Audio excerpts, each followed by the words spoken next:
يا عبادي الذين آمنوا إن أرضي واسعة فإياي فاعبدون كل نفس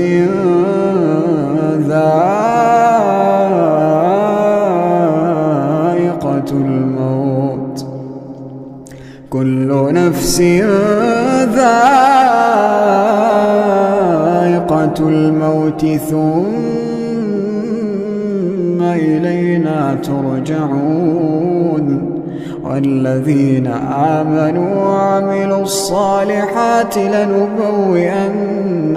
من الجنة غرفا تجري من تحتها الأنهار خالدين فيها نعم أجر العاملين.